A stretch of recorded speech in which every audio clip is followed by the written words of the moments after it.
다음번에는 저 이야기를 좀 해보죠. 지금 그 야당은 뭐 이렇게 지금 그 강력 경우에 경선 문제가 크게 부각이 되는 지역은 그렇게 많지는 않은 것 같아요. 많지는 않은 것 같은데 여건이 이제 지금 경선이 많이 진행이 될 거고 그 중에서도 또 상당히 그 아까 말씀하셨듯이 그 국민들 주목을 끄는 지역들도 있는 것 같아요. 그 부분 좀 전망을 해보고 그렇게 구도가 이제 인물들이 확정이 됐을 때 또 여야 간의 어떤 그런 인물 대결 구도가 쓰겠는지 그런 것도 한번 이번에 서울이 어떻게 나왔죠? 새누리당 지지율. 서울이요? 정당 경쟁. 기망식 대 맹축에 관한 한 20% 이상 격차였다가 지금 한 10%대 격차로 줄어들었죠. 근데 저희 정당 지지율은 어때요? 서울에서 저 새누리당하고 좀 통합신당. 그러니까 전국적으로 조사할 때는 서울이 한 4~5%에서 한 뭐 8% 정도 앞서는 조사 결과들이 나오는데 전국적으로 했을 때 서울만 보면 샘플 사이즈가 작은. 샘플 사이즈 작은. 네, 서울만 했을 때는 요즘에 되게 휴대전화도 포함시켜서 하기 때문에 거기에서 봤을 때는 거의 팽팽하거나 서울시를 조금 앞서는 결과가 있기도 하고요. 굉장히 이제 막상 막하의 지금 상황인데요. 일단 저부터 한번 말씀드릴게요. 새누리당에서 지금 방역단체장의 경우에는 서울을 제외하고는 어느 정도 질서가 지금 교통정리가 돼 간 상황이라고 봅니다. 그 경기의 경우는 남경필로 어느 정도 지지율이 그렇게 고착화돼 있고 제주도 원희룡 전 의원으로 어느 정도 교통정리가 돼 있고요. 그것도 이제 100% 시민 여론조사로 결정이 된 것이 결국에는 여권 핵심부에 어떤 교통정리가 있지 않으면 가능하지 않았었을 거다라는 얘기들이 있었죠. 그래서 지금 대통령실이 굉장히 높고 정당실이 높은 상황에서 새누리당의 경우는 서울을 제외하고는 다 어느 정도 질서가 잡힌 상황이고요. 서울은 지금 조금 전에 얘기 나왔지만 김학수 전 총리가 3월 14일 입국한 이후에 가파르게 지지율이 상승하고 있는 상황이고요. 여전히 격차가 크긴 합니다만 아직 기간이 많이 남아있는 상황이라서 김학수 전 총리가 역전할 가능성도 충분히 지금 점쳐지고 있는 거고 여의도 정가에서는 친박에서 전폭적인 지지를 보내지 않겠느냐라는 우세한 전망이 있기 때문에 지금 사실은 앞을 좀 전망하기 어려운 그런 게 서울의 이제 경선 상황이고요. 다음에 야권에서도 마찬가지죠. 아까 이주관님 말씀하셨지만 대부분 이제 현역들이 이제 방어를 해야 되는 이제 차원인데 딱 한 군데 광주 광역시만 지금 치열한 이제 경쟁이 예상이 되고 있습니다.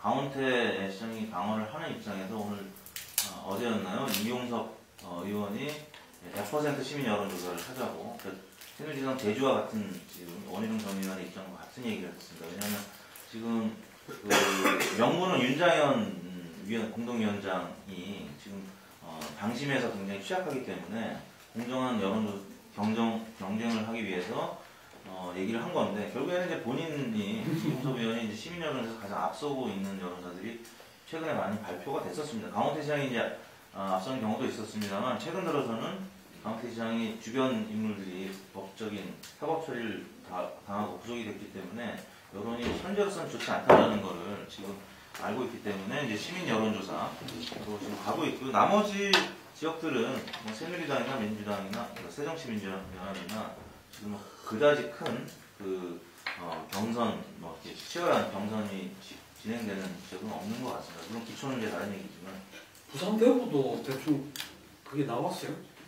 새누리당 이제 부산의 경우에는 물론 이제 경선 권철현 의원과 전 의원과 서명수 의원의 경쟁이 굉장히 치열할 것으로 보여집니다만 권철현 전 의원이 이제 경선 룰과 관련해서 굉장히 문제 제기를 했는데 결국에는 관철이 되지 않고 본인이 희생하는 이제 모양새를 참여하게 됐기 때문에 권철현 의원이 이제 민심에서는 앞섰는데 당심에서는 굉장히 불리한 상황이라서 서명수 의원이 조금 유리하지 않겠느냐라는 전망이 있는 것 같습니다. 그리고 대야의 가상대결 중에서는 여전히 부산에 있어서는 새누리당 후보가 당선될 것으로 보는 전문가들의 의견이 더 많은 것 같습니다. 요즘 17개 좀 광역단체장 중에서 제주를 제외하고는 새누리당은 2, 3, 3이 그대로 적용하는 거죠. 그렇죠.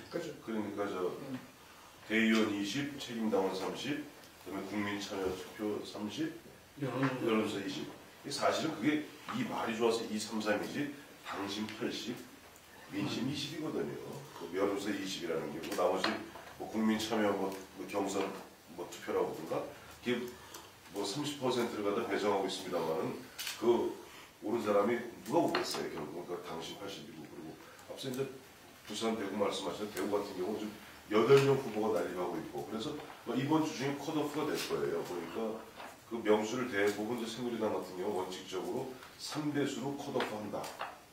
그러나 예외적으로 3배수하고 3등하고 4등이 애매한 경우는 4배수까지도 네, 오차범위내 경쟁. 이게 4배수까지 한다고 그러다 보니까 뭐 3배수는 4배수는 이제 압축하고 제주만 이제 보면 이제 그걸로 하죠. 네, 100% 이제 시민 여론조사를 하는데 새누리당이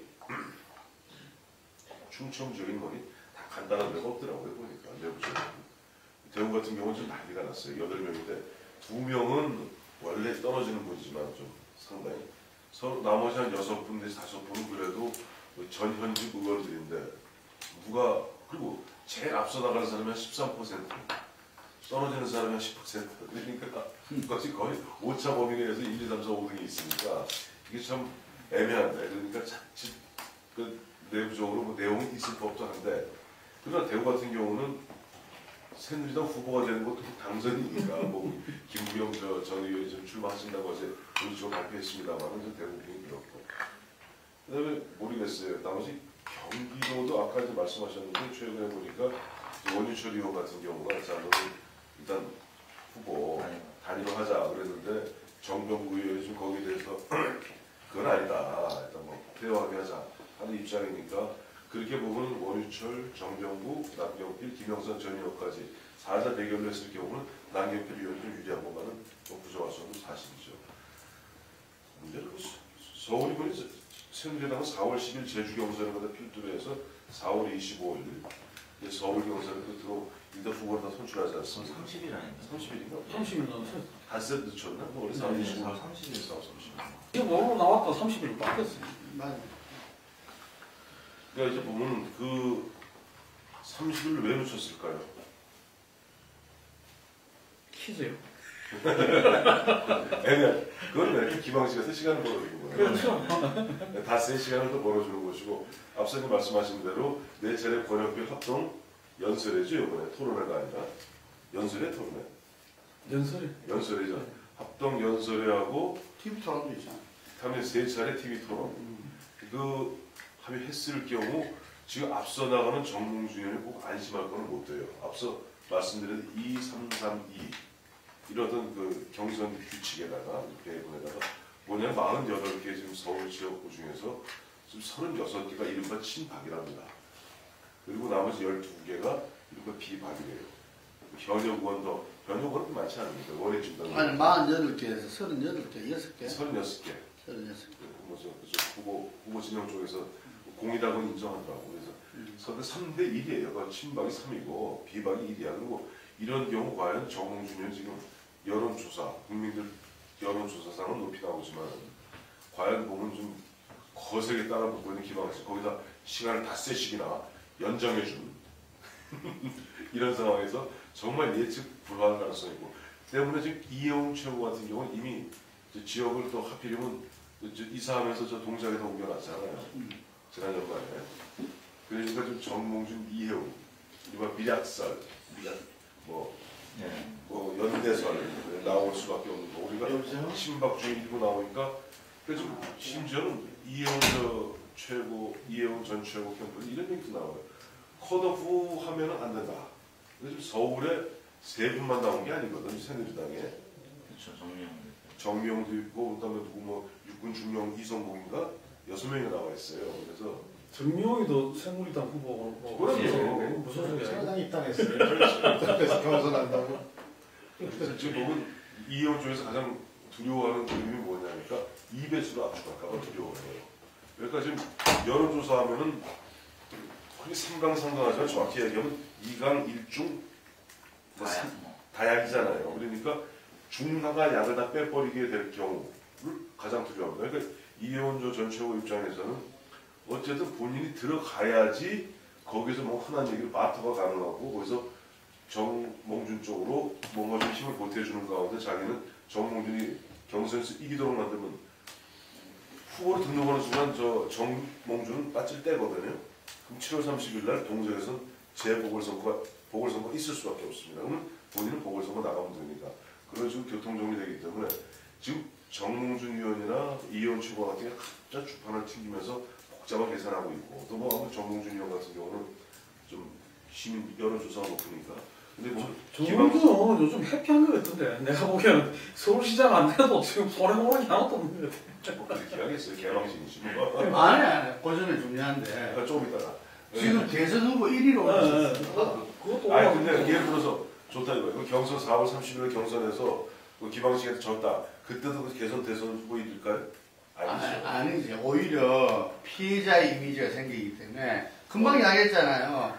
국민들이 바보가 아니야. 금방 말한 대로 2, 3, 3인데 실제로는 8대2라 그랬잖아요. 이게 국민들이 안다고. 이거는 어느 국민이 김능구 같은 국민이 아니지. 아니야.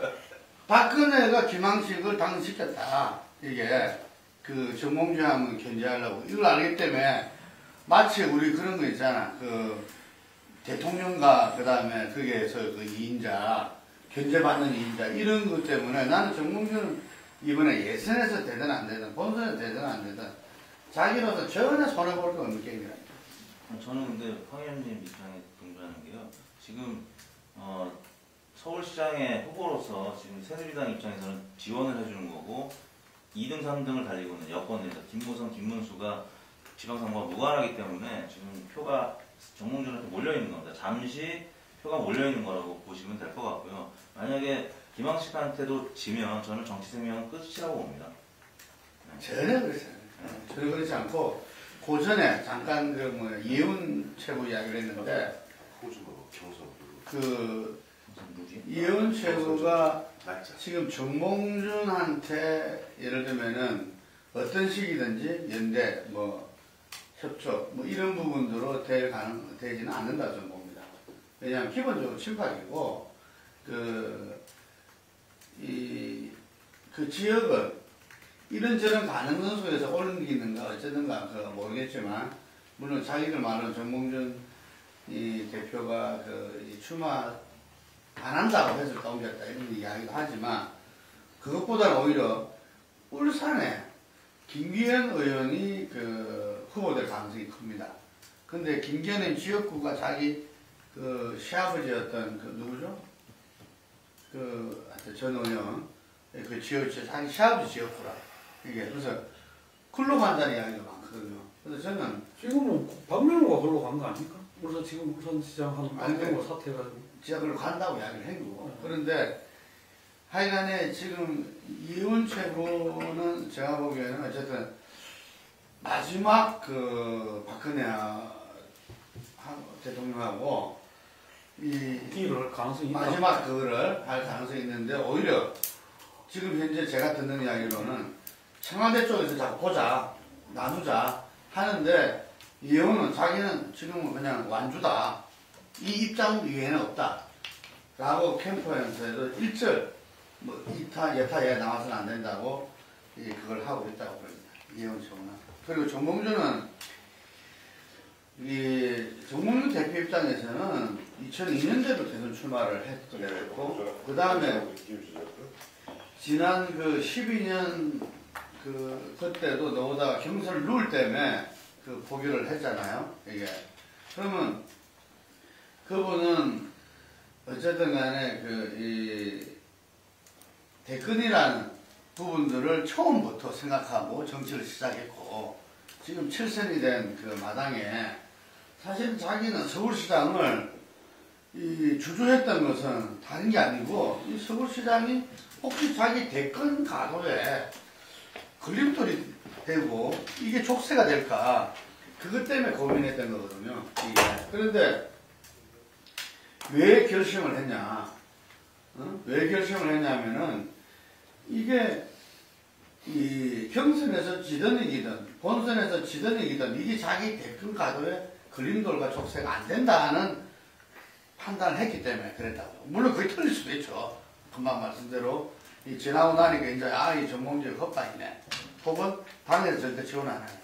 다음 대통령은 박근혜가 지원하는 후보가 대통령 되는 게 아니거든. 우리가 잘 보면은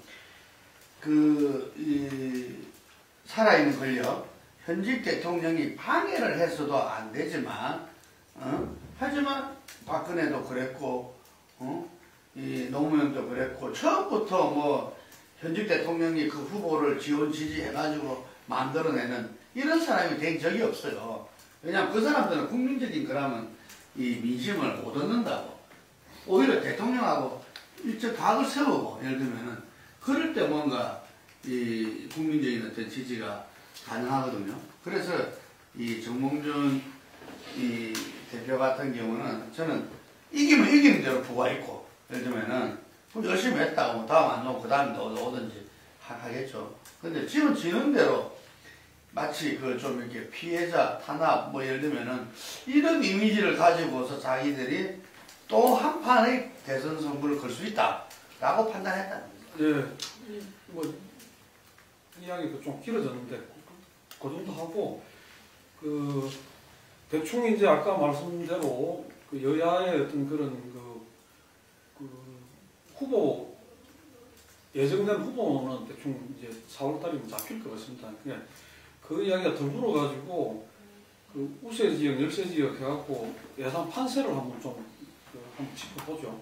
그 강력 단체장만. 수도권 같은 경우가 아무래도 이제 대체로 경합이라고 봐요. 결국 이제 뭐 승부처가 네. 되고 사실 뭐 이번 그 지방선거 승패를 가르는 게 결국은 수도권이 어떻게 될 거냐 이거 가지고 이제 얘기가 이제 될 텐데요. 지금 현재 봤을 때는 아무래도 지금 새누리당의 좀 승기를 일단은 잡고 가는 전반적으로 좀 그런 분위기 아닌가 좀 이제 생각이 이제 들어요. 일단은 지금 그 서울 같은 경우는 지금 아마 좀 팽팽한 접전으로 결국 가지 않겠는가 보이고, 그러니까 지금 아까 얘기 나왔지만 뭐 김황식 전 총리가 역전을 할 가능성도 상당히 있어 보이고, 아무튼 정몽준, 김황식 누가 되든 간에 아마 박원순 시장으로서는 쉽지 않은 승부임에 좀 분명해 보이고, 사실 뭐 지난번에 박원순 시장이 그렇게 좀 비교적 쉽게 이겼던 당선이 됐던 거는 안철수 효과가 있었기 때문에 가능한 거였는데, 이번에는 안철수 효과가 과연 있을지 여부 자체가 지금 불투명한 이런 이제 상황이어서 지금 박원순 개인의 힘만 가지고 돌파하기는 상당히 쉽지 않은 선거다. 그리고 지금 통합신당의 전열이 어떻게 정비가 돼서 그 신당의 효과가 반영이 될 수 있을지 이거에 사실상 좀 이제 달리지 않겠는가 생각이 돼서 아마 끝까지 가봐야 할 일단은 좀 그런 접전이 되지 않겠나 보고요.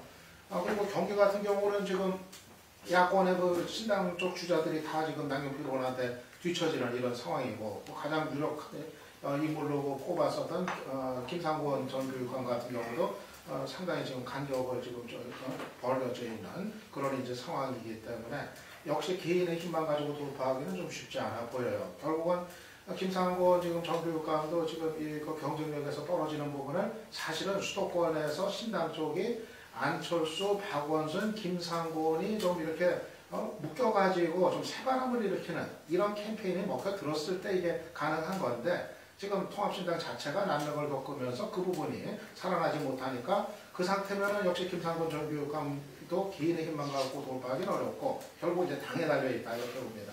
그리고 인천 같은 경우도 아마 저는 유정복 장관이 지금 송영길 시장 충분히 따라잡을 가능성도 있지 않겠나 이렇게 봐요. 결국에는 상당히 지금 좁혀가고 있는 걸로 알고 있는데, 기본적으로 거기 같은 경우도 이제 박심이 이제 실려 있고 박 대통령 지지율이 60% 나오는 상황에서는 상당히 지금 이제 따라붙게 지금 돼 있기 때문에 지금 이 수도권이 야권에서 신당 만들었음에도 불구하고 최대 승부처인 수도권이 결코 쉽지 않은 이런 상황이어서 저는 수도권 판세는 결국은 이 개개 후보들이 야당 같은 경우는 돌파할 수 있는 그런 선거라기보다는 결국은 그 당 자체가 그 신당의 효과를 발휘할 수 있을 것인가, 좀 거기에 달려있지 않나 좀 그렇게 봅니다. 저는 얼마 전까지 한 9대8 정도로 새누리당이 우세하지 않을까 싶었는데, 지금 현재 판세는 한 10대 7 정도로 10대 7 정도로 새누리당이 우세하다고 좀 보고 있고요. 구체적으로 보면 새누리당 우세 지역은 경남, 경북, 대구, 부산, 울산, 그러니까 영남권 5군데 다 가져가고요. 대전, 세종이 계속 강세를 보이고 있기 때문에 또 새누리당 몫을 보고, 그 다음에 경기 남경필, 제주 원희룡, 거기에다가 수도권에서는 저는 인천도 최근 들어서 49.2 대 48.2 대 48.1이었는데 0.1%포인트 차로 유정복 전 장관이 앞서는 결과가 가장 마지막에 난 여론조사 결과였는데, 유정복 전 장이 출마 선언한 지 얼마 되지 않아서 어떻게 보면 오차 범위 내까지 따라 붙은 거거든요. 박근혜 대통령의 지지율이 지금처럼 고공행진을 6월 초까지 계속한다면 송영길 시장도 지켜내기가 사실 어려울 수 있다. 왜냐하면 지난 대선 때 인천에서 대략 52대 48 정도로 박근혜 후보가 우세했던 지역인데다가 박근혜 대통령 지지 고공행진을 한다면 지금 인천 이제 시민들이 부채 문제하고 뭐 그런 구도시 문제 때문에 굉장히 송영길 시장에 대한 어떤 그 불만들이 있어서 이탈을 하는 표들이 있는데, 유정복 전 장관이면 이 문제를 해결할 수 있지 않을까라고 보는 분들이 있기 때문에, 그래서 이제 인천까지 저는 이제 포함시켜서 10개 지역을 새누리당이 우세한 지역으로 보고요. 나머지 박원순 시장이 있는 서울, 그 다음에 최문순의 강원, 안희정의 충남, 이시종 충북, 그 외에 이제 광주, 전남, 남부까지 7개는 새정치민주연합이 현재 우세한 지역으로 분류하고 있습니다. 강원을 민주로 분류를 해요. 예, 최문순 시사가 지금 워낙 앞서 있어요. 그래서 이것도 과연 당심은, 그러니까 새누리당의 지지율은 굉장히 높은 상황임에도 불구하고 지금 가상 대결이 발표되는 것 중에서 오차 범위를 한 번도 좁혀서 새누리당 후보가 이렇게 근접한 경우가 없었거든요. 어떻게 보면 새누리당에서 지금 과연 광원에서 의지가 있는 것인지조차 유권자들이 볼 때는 그렇게 생각하고 있기 때문에 현재로서는 그렇다는 얘기죠. 새누리당은 정창수를 거기 투입을 해갖고 정창수를 위로 올리려고 하는 것 같은데, 생각하는 만큼 그 양반이 잘 안 되고요. 정창수가 홍문종인가 총장이 완전히 올인해가지고 그 김철기라는 그 이번에 아프리카 뭐 간장 박물관장도 김철기 잘 알지 우리. 그렇지. 그 김철기 선배가 그때가 그 사람이 붙어서 뭐 거의 돌아다니고 있는데 안 된 사람 붙여가지고 이제 근데 충청도가 좀 묘할 거예요. 그러니까 2010년에는 그 당시에 충청도가 보수가 둘로 쪼개져 있고 민주진보 하나였습니다. 예. 그래서 안희정이라든지 그 당시 대전에서는 그때 누가 됐나? 현재 대전에서 박성윤 당시에요? 아니야 2010년에 지금 시작 불출마 선언하신 그래 영웅철이 영웅철 그게 자유선진당으로 됐어요. 그때 자유선진당으로 되고 그 다음에 그 당시 세종시가 없었고 그러니까 충북에 이제 이시종이라 됐지 그때. 세종시 있었어요. 세종시 시장이 지금 있잖아요. 2010년에 그 다음에 세종시 그 다음에 그다음에 그때 세계 그래서 그 당시 보수가 둘로 쪼개지고 민주진보 하나였던 상태에서 사실은 근소한 사실 과반이 안 되는 표수로 사실 그 당시에 야당이 장악을 한 거예요. 근데 지금 거꾸로예요. 여당은 자유선진당이 이제 새누리당으로 들어오지 않았어요. 이회창, 이인재 비롯해서 들어왔고 그 다음에 보면은 지난 대선 때 앞서 말씀하셨습니다만 전국적으로 51.6대 48이었는데 충북이 56.2대 그 당시 이제 박근혜가 그다음에 문재인이 43.3입니다. 그다음에 충남이 박근혜 56.7대 문재인 42.8이에요. 그러니까 거의 한 14%포인트 정도 차이가 나죠. 이런 분위기이기 때문에 저는 지금 이시종 여론조사상은 지금 현역 프리미엄을 누리고 있는 이시종이나 안희정이 좀 앞서 나가는 듯 보이나 굉장히 쉬운 선거 결코 아니다. 그래서 대전 같은 경우는 그때 이제 보면 49.9대 49.7. 그러니까 박근혜가 49.9, 그다음에 문재인이 49.7이 나왔어요. 근데 그렇게 봤을 때 지금 4개 지역 중에서 세종시, 대전, 현재 앞서 이택수 대표 말씀하신 대로 새누리당이 조금 그래도 앞서 나가는 것 같고 충남, 충북은 현역의 프리미엄을 누리고 있으나 이시종 안희정이 결코 막상 여당 후보, 아직 여당 후보가 누군지도 모르잖아요. 충북의 윤준식이 되나?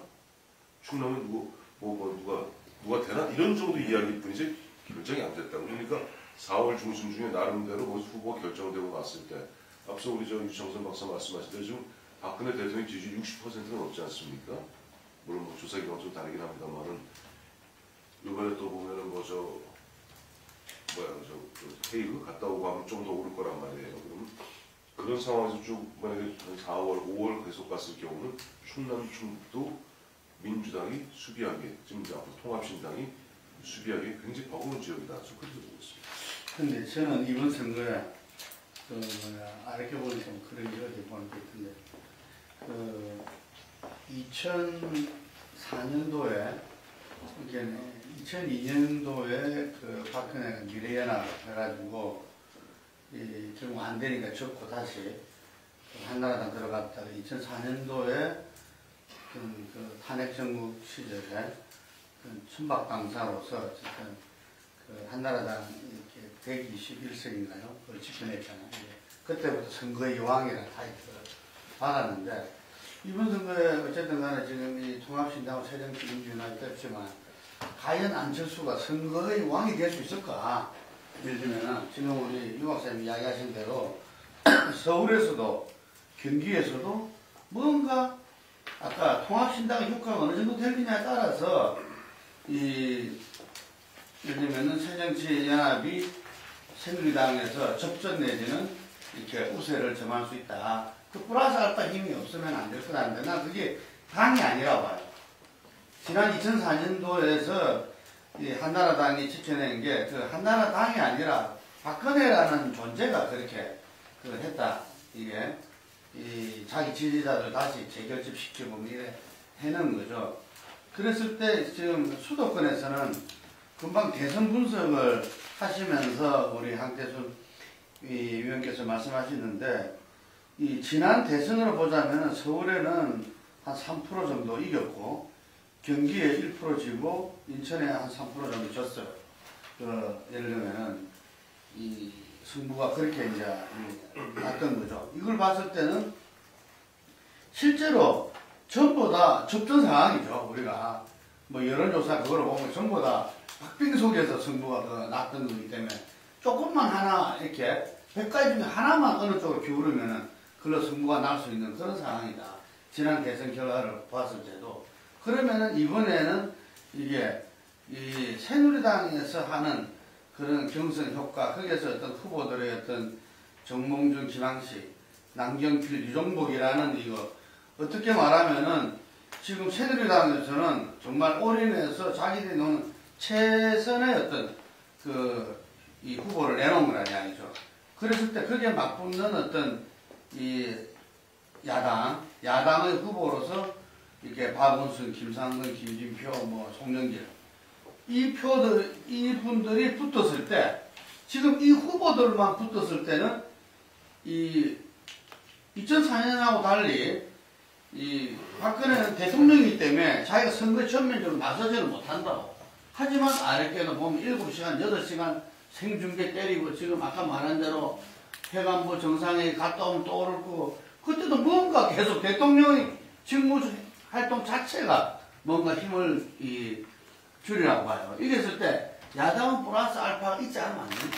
이래서 수도권 선거에서 문재인이 힘이 있을 것이냐 김한길이 힘이 있을 전혀 아니다. 이거. 뭐 손학규가 힘이 있을 거냐 그게 아니다. 이번 선거에는 안철수가 과연 어느 정도 힘을 발휘해서 수도권 선거에서 이걸 갖다가 플러스 알파로서 해서 끝까지 내줄 수 있느냐 선거의 왕으로 등극할 수 있느냐 어쩌 말하면 다음 대선을 갖다가 가늠하는 가늠자의 어떤 그게 될 수 있다 이렇게 보여지거든요. 그런 측면에서 저는 조금은 다를 수 있다고 봅니다. 지역마다 안철수의 힘이 서울에서는 이렇게 지난 보궐선거 때 박원순 시장을 만들었듯이 예를 들면은 50%가 5%에 양보해가지고 만들었듯이 이 서울에서는 그 힘이 이렇게 직접적으로 그냥 나타날 것이다.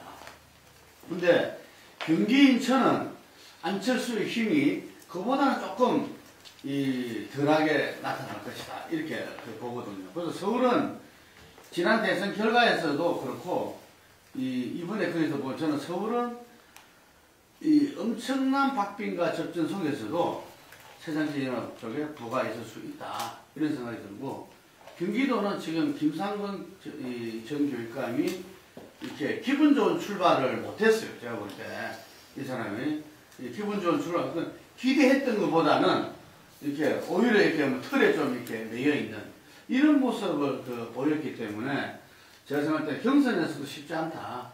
예. 그러면은 본선에서는 상당히 이 새누리당이 오히려 그걸 할 수가 있다. 이런 생각이 들고, 인천 같은 경우는 금방 말한 그런 인천의 고질적인 이 부채 문제를 누가 해결할 수 있을 것이냐 부분에서 유 장관의 기대가 이렇게 클 수도 있고, 이 사람이 또 충청이래, 충청. 이게. 예. 고향이요? 충청이래. 나는 그냥 인천 그건 줄 알았더만 또 춘천하고도 연결되는 모아있는데. 충청도. 멍청. 네.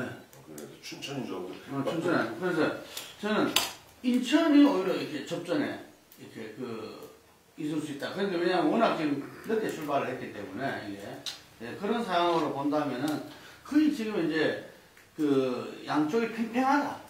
이게 좀 아까 뭐 10대 7이라 그렇게 이야기했는데 그건 아마 판별 분석까지 다 해서 마지막 결론을 내놓은 것 같고, 뭐 그냥 접전 지역까지 치면은 팽팽하다 지금 이제 여야가. 그래서 여기서 결국 핵심은 제가 볼 때는 안철수가 선거의 왕으로 등극할 수 있을 것인가.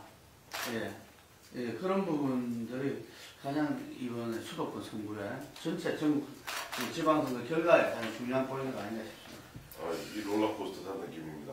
앞서 처음에 우리 김능구 대표 안 계실 때 얘기하는 가운데는 지금 잘못하면 안철수 의원이 정책 사망에 이를 수도 있다고 얘기했는데 갑자기 뭐 지금 선거의 왕자 얘기 나오니까 지금 한 시간 만에 롤러코스터 탄 그 이야기로 다시 돌아가지 말고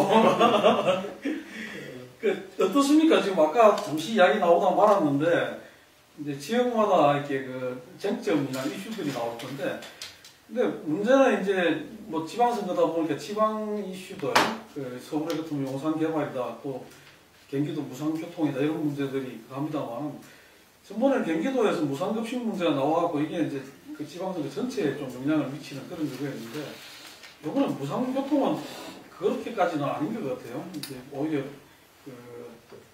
무상교통으로 접근하는 게 문제가 있는 거 아니냐는. 김능구 대표 말씀드려준 거 보니까 김상곤 교육감이 지난 4년, 5년 전에 무상 갖고 재미 봤던 뭐랄까 무상의 추억 때문에 이번에 무상의 추억 때문에 슬쩍 얘기하는 바람에 가장 사실 심사가 틀린 분은 원혜영 의원이죠. 원혜영 의원이 이른바 경기도 특수성 때문에 공용 시스템, 버스라기보다 공용 운영제를 갖다가 당초 치밀하게 준비를 했었는데 갑자기 뭐 버스 얘기하면서 부산 버스 나오면서 졸지 이게 공짜 논쟁으로 붙어버려갖고 오히려 보면 당초 나름대로 버스 공영제를 준비하고 또 원해요. 그 의원 같은 경우는 상당히 뭐랄까 좀 흠집이 났다고 합니다. 잘 되었던 것 같아서.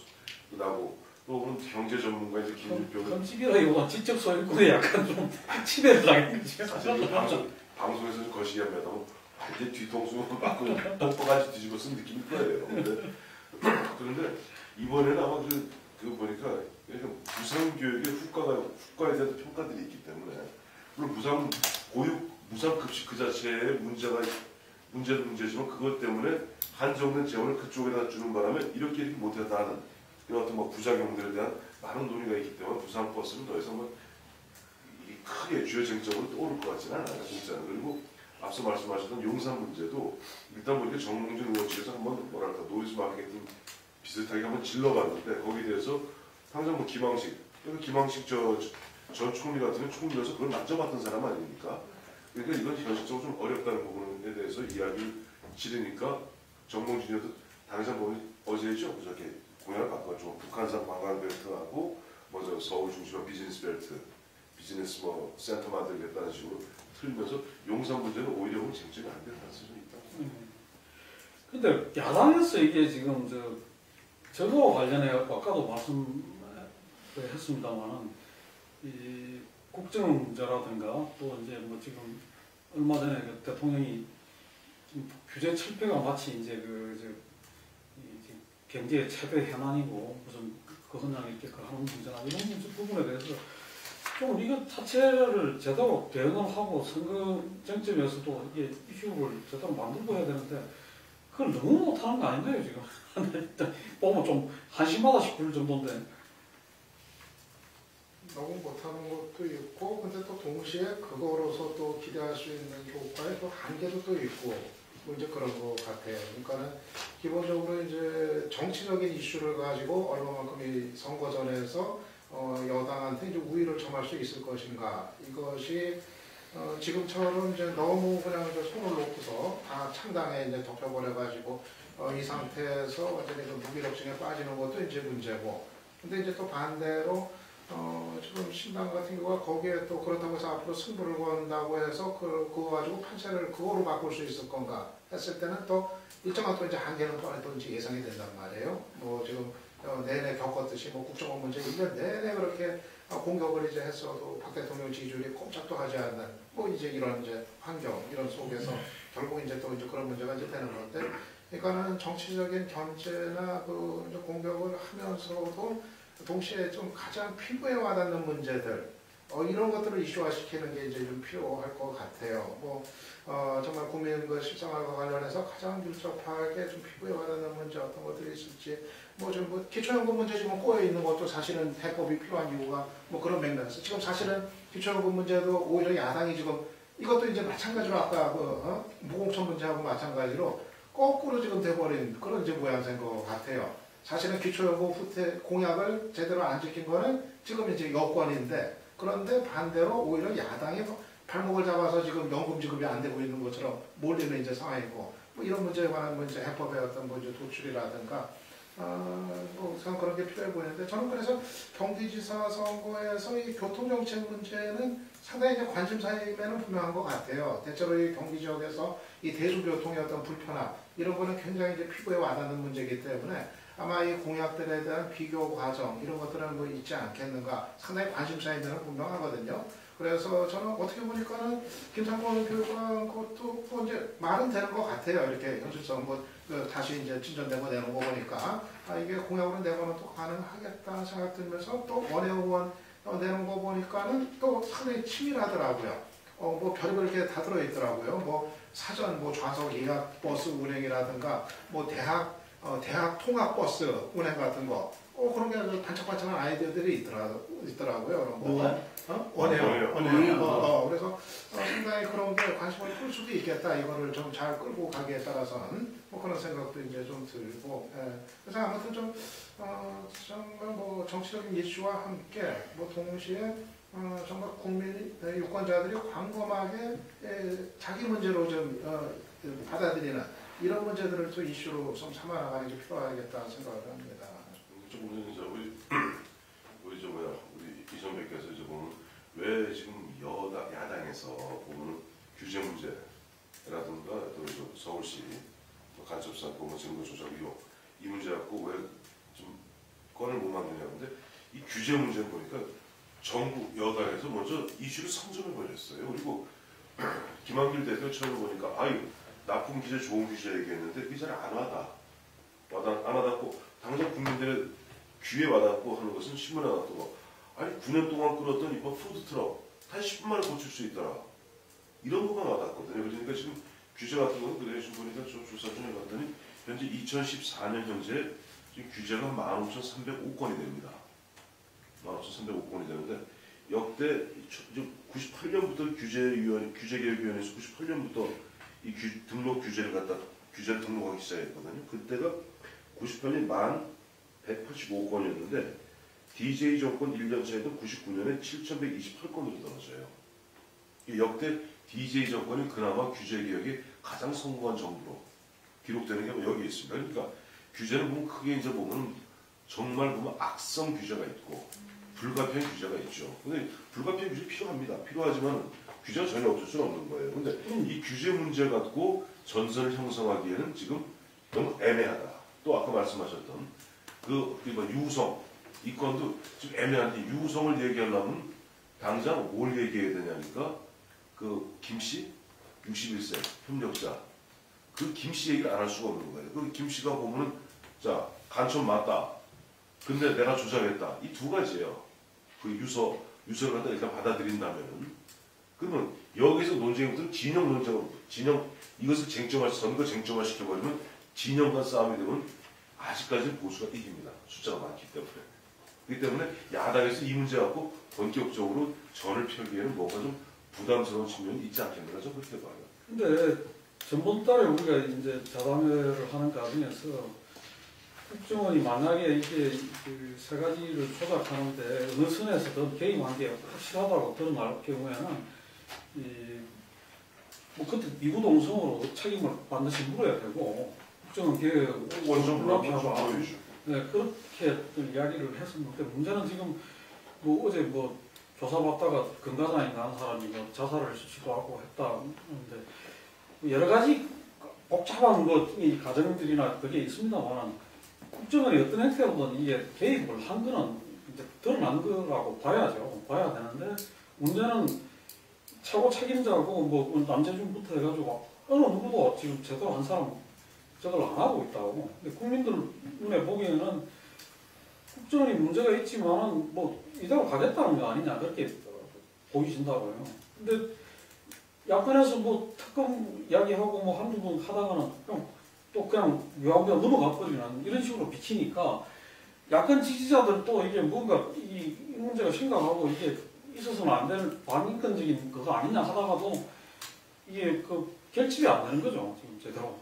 그런 거고 규제 문제는 저는 그런 점이 있다고 봐요. 이게 규제를 그 개혁을 하고 완화시키고 한 건 좋은데 문제는 그 속에 예를 들어 골목 상권 침해나 이런 부분에 대해서 잘못된 규제 완화가 들어가게 되게 되면 결국은 이게 반서민 정책으로 이어질 수 있다. 그 위험성에 대해서 그 야당은 항상 그 같이 경고를 하고 같이 저걸 해야 되는데 지금 결국 그거 아닙니까? 그 규제 개혁을 통해 가지고 그 여건이 의료 민영화를 하자는 거 아니냐? 서비스 민영화 쪽을 해가지고 그거에 대해서 제일 가운데 이 문제 제대로 못 짚고 그다음에 그 규제 개혁을 하는 과정에서 결국은 골목 상권 침해하는 문제나 그 대기업들이 이게 그 문어발식으로 중소기업 침해하는 문제 이런 것도 풀어주자는 그거든요. 안 그러면 지금 뭐 중앙일보나 문화일보 이런 데서 규제 개혁한다고 저렇게 난리치고 좋아할 리가 없죠. 따채볼 신문들이 지금 찬성하고 환호 자격한다고요. 그 이유를 우리가 봐야 된다. 이건 재벌 풋내기 정책으로 갈 수 있기 때문에 위험하다. 그런 거죠. 제가 볼 때는 일반 유권자들 입장에서는 이 규제 개혁과 관련해서 여론조사하면 이제 정치적인 이슈로 반줄되기 전에 정책적인 이슈로 조사를 하면 3분의 2 정도가 찬성하는 아니기 때문에 거기다 박근혜 대통령도 3분의 2 가까운 지지율이 나오고 있고 뭐 그런 차원에서 새정치민주연합이 손톱 밑에 가시를 빼다가 손톱 빠질 수 있다 뭐 이런 비판적인 얘기하는 거는 한 4년 전에 무상급식과 관련해서 보편적 무상급식에 대해서 비판했던 새누리당의 비판이 먹히지 않았던 거랑 똑같은 회차 개정 가능성이 있기 때문에 이슈가 선점된 거에 대해서는 그걸 인정하고 다른 이슈를 띄워야 될 필요가 저는 있다고 보고요. 그 간첩 문제의 경우에는 계속 지금 북한이 여전히 미사일을 저쪽에다 발사하고 있는 상황에서 지금 자살 시도를 했던 두 사람의 의견이 계속 그 사람은 간첩이다라는 얘기를 하고 있고 언론의 그 해석을 보기보다 일단 유권자들이 판단할 때는 국정원의 문제도 있지만 또 이 사람이 간첩일 수도 있다라는 생각 북한 미사일도 계속 또 쏘고 있는 상황에서 갈피를 못 잡고 있다는 거죠. 그래서 이것도 그 안보의 문제에 있어서는 또 새정치민주연합이 잘못 건드리면 이것도 오히려 북풍처럼 역풍이 될 수도 있는 사안이라서 굉장히 새정치민주연합에서는 규제 문제나 이 간첩 사건 조작과 관련된 이 문제에 대해서는 굉장히 어려운 사안이라고 보고요.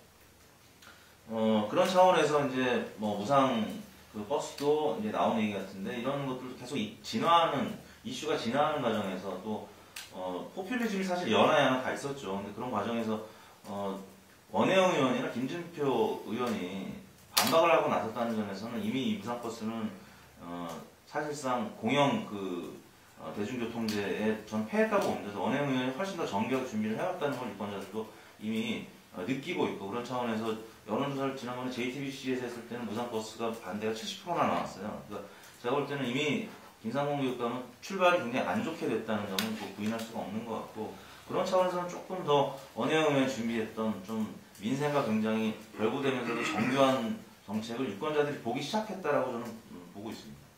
근데 그게 정교한 아까 그 원형 이런 같은 경우는 상당히 좀 아주 성실하면서도 이렇게 그런 부분에 경험도 많고 이래서 좋겠지만 그게 뭐 터지지 않잖아요.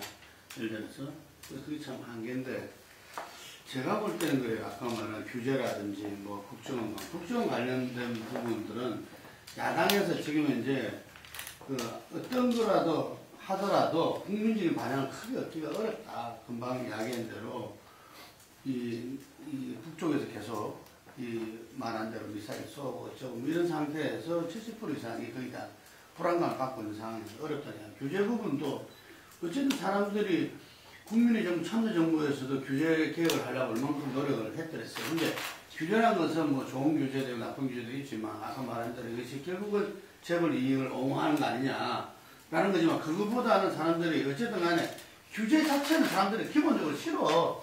예를 들면 그런 인식이 먼저 가 있다는 얘기죠. 그래서 저는 야당 이번에 지금 보니까 좋은 소식이 있는데 이 새정치민주연합에서 창당 이후 첫 법으로서 세모녀 자살 방지법을 추진하고 있다는 거죠. 그래서 이걸 김한길 안철수 법으로서 이 부분을 해서 이것을 국민기초생활보장법 개정안, 긴급복지지원법 개정안, 사회보장 수급권자 발굴과 지원하는 법률 개정안을 패키지로서 제출한다는 거죠. 그래서 복지전선으로서 이제 그걸 하려고 한다 이런데 박근혜 대통령도 세모녀 그 자살 부분들에 대해서 이야기를 했지만 그때는 제도가 있는데 이거 잘 몰라서 그랬다. 홍보로서 이제 이야기를 한 부분에 비해서 지금 새정민주연합에서 이게 제도적으로 이걸 갖다가 이런 그 복지 혜택을 받는 데 한계가 많았다.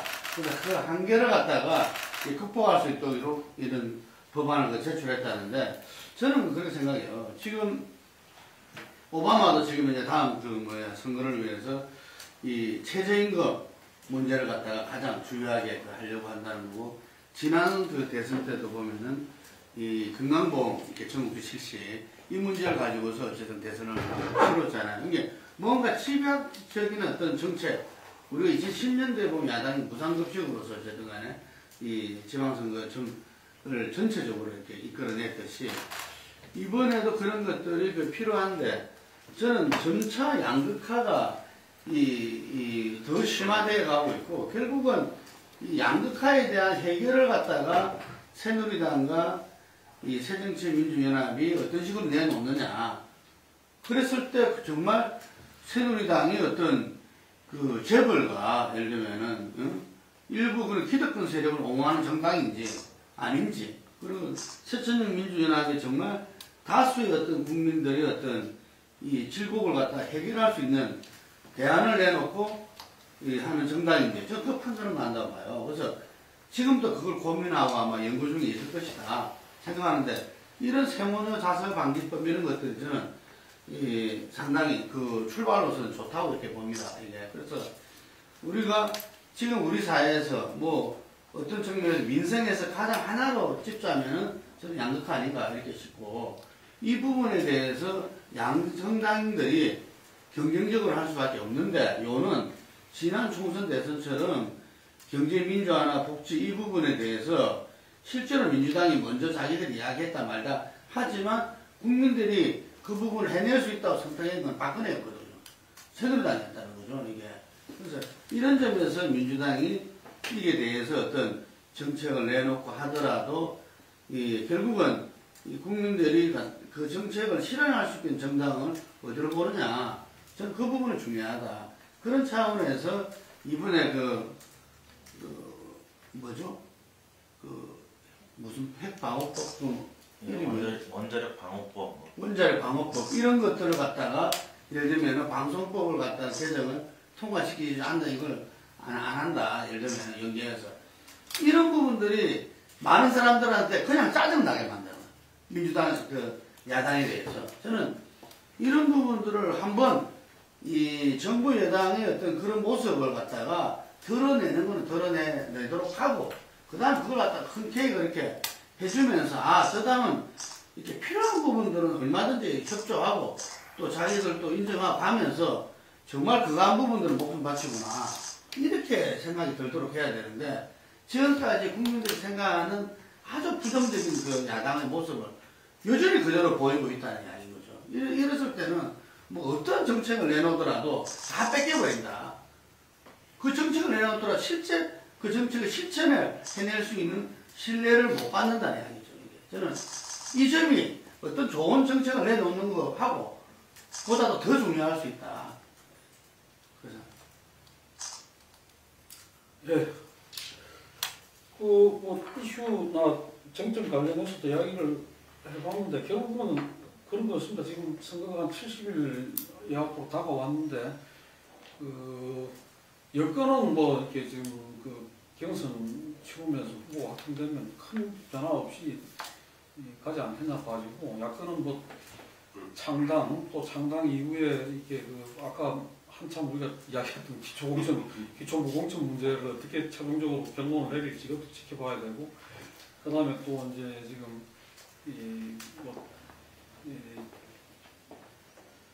지도 체제 문제라든가 뭐 여러 가지 문제들이 지금 앞으로 이제 논란이 되겠죠. 그런 속에서 되리라고 보는데 또 지방선거 이후에 전국이 어떻게 될지 뭐 그것도 우리가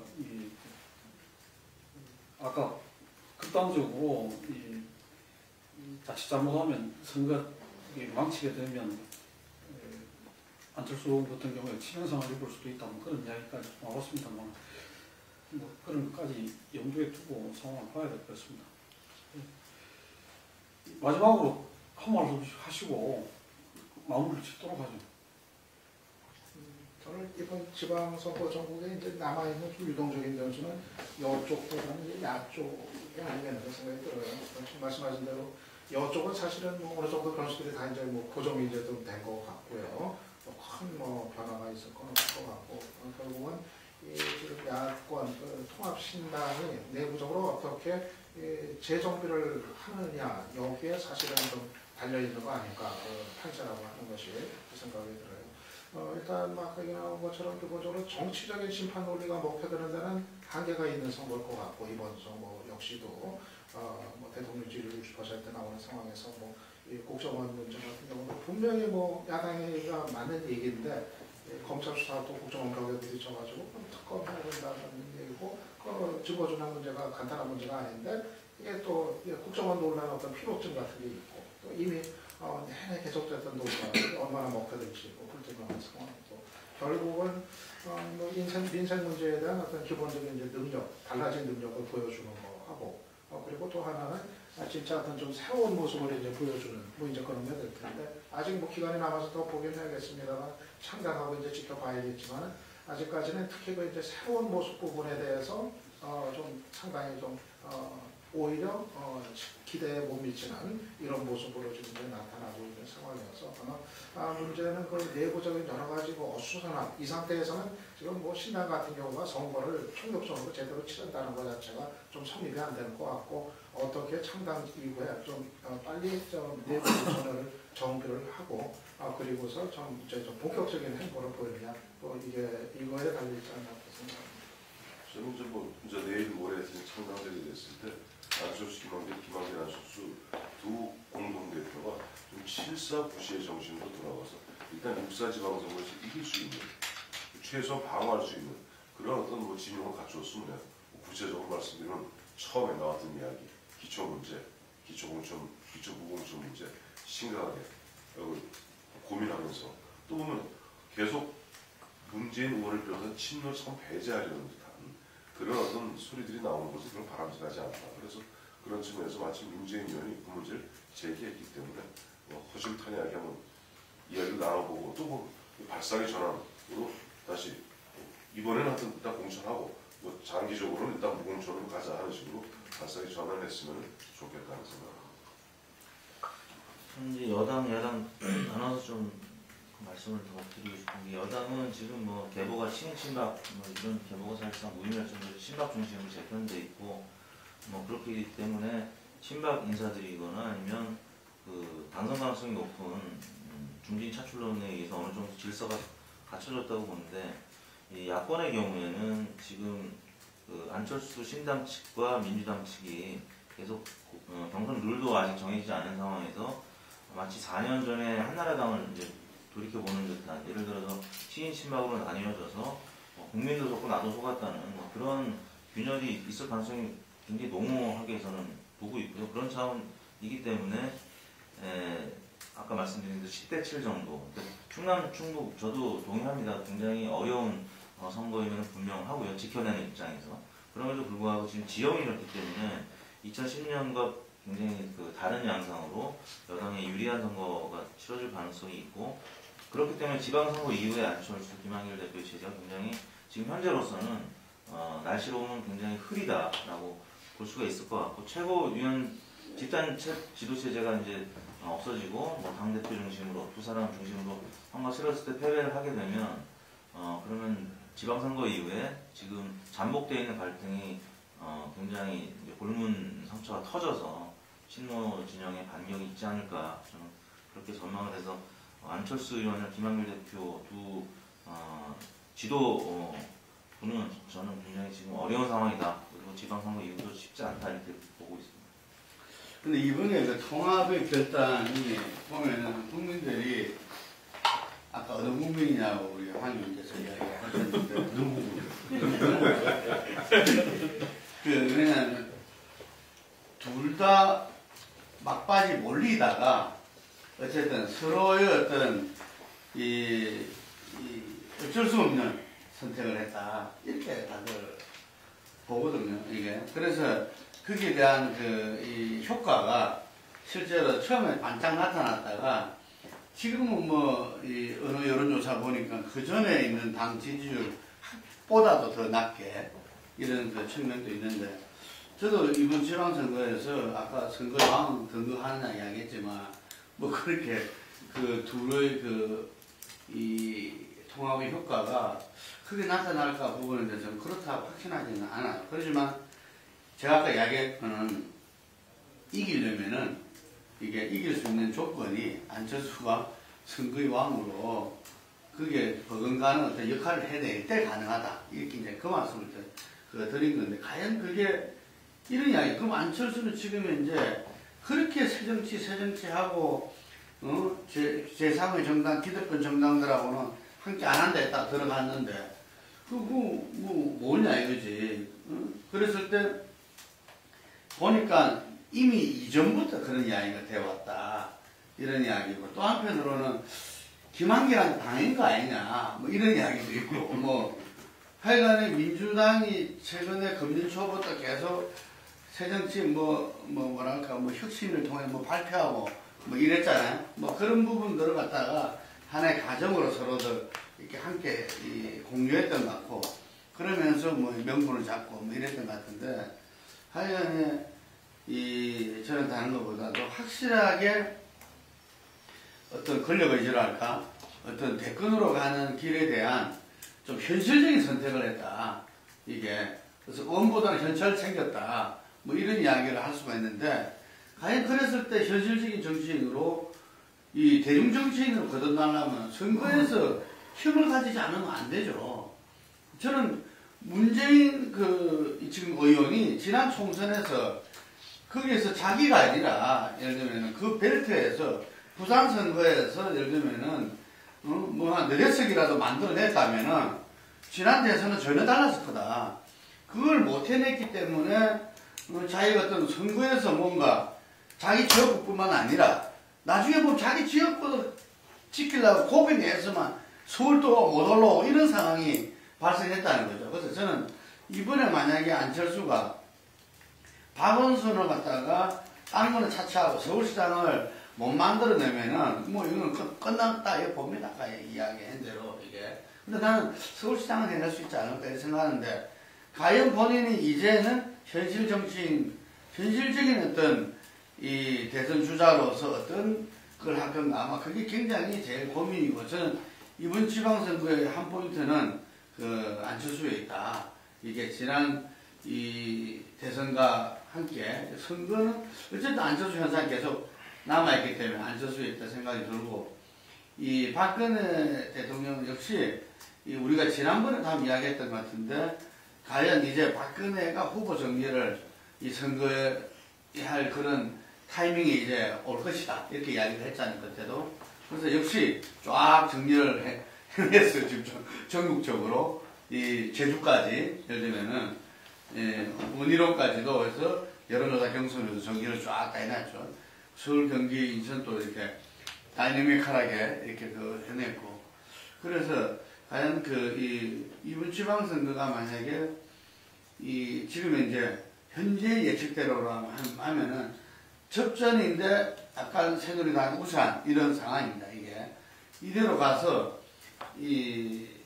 승리를 하게 된다면은 저는 박근혜 대통령이 더욱더 자신감을 갖고 정말 국민과 야당과의 관계에서 전면적인 좀 변화를 자신감 속에서 좀 했으면 좋겠다. 그게 참 국민들한테는 새누리당이 이기는 이유가 되지 않을까 이런 생각하고, 아까 말한 정책 부분들에 대해서 민주당은 다시 한 번 더 새정치민주연합은 정말 좋은 정책도 내놔야 되지만 그 정책을 실천할 수 있는 그런 정당이라는 것, 그게 나아가 수권 정당이 될 수 있다. 그래서 기존의 어떤 저쪽의 여권의 프레임이라고만 생각하지 말고 이번 같은 경우는 상당히 그런 점에서 이렇게 그런 야당의 어떤 기존 야당의 간성을 못 벗어난 게 아니냐. 지금 새정치민주연합 내에는 이번 통합을 갖다가 87 체제를 갖다가 뛰어넘는 새로운 정당의 건설로 보는 사람들이 상당히 있어요. 저는 그런 모습을 가져간다면은 이후에 어떤 그 정권 교체라든지 여러 가지 부분에 좋은 희망이 있지 않을까 봅니다. 예, 선거라는 게 지나온 과정에 대한 일정한 평가를 담기도 합니다만 또 앞으로 가야 되는 방향에 대해서 국민들한테 공감과 지지를 얻는 그런 과정도 하니까 여야가 모두 노력을 해가지고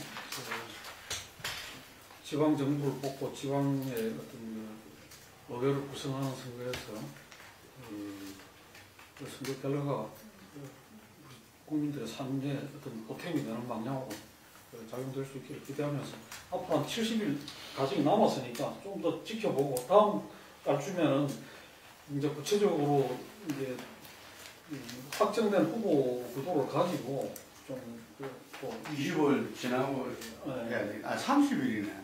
그럼 서울 서울 빼고 막 거의 다 나오겠죠.